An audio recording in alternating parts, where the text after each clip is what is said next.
Assalamualaikum warahmatullahi wabarakatuh. Hari ini aku akan mengajari kalian tentang bagian-bagian darah.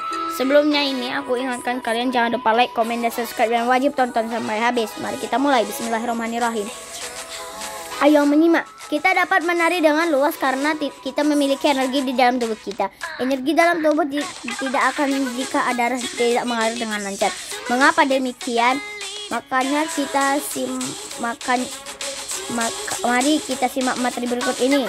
Darah merupakan komponen tubuh yang sangat penting.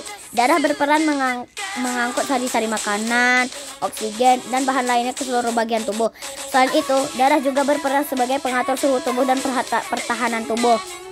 Cairan darah dalam tubuh kita terdiri dari dua bagian besar, yaitu sel darah dan cairan darah atau plasma darah. Sel darah terdiri dari sel merah eritrosit dan sel darah putih leukosit dan keping darah trombosit.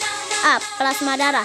Lebih dari setengah darah kita tersusun atas plasma darah.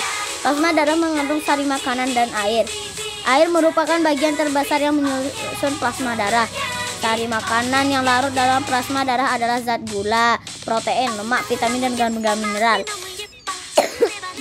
Plasma darah berguna untuk mengangkut sari makanan ke seluruh tubuh.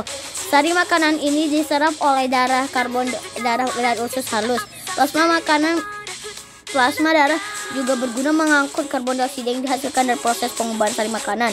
Karbon dioksida diangkut ke paru-paru dan dikeluarkan melalui pernapasan. B. Sel darah. Sel darah terdiri dari sel darah merah, sel darah putih, dan keping darah. 1. Sel darah merah. Sel darah merah berwarna merah. Jika dilihat menggunakan mikroskop, maka bentuknya seperti cakram. Di bagian tengahnya agak cukup. Sel-sel darah merah terbuat dari zat yang disebut sumsum. Sumsum banyak terdapat di dalam tulang-tulangmu. Apabila sel-sel darah merah mati, maka sumsum akan menggantikannya. Sumsum menghasilkan 2 juta sel darah merah setiap detik. Sel darah mengandung hemoglobin HB. Hemoglobin membuat darah berwarna merah. Hemoglobin berguna untuk mengangkut oksigen ke seluruh tubuh dan karbon dioksida ke paru-paru.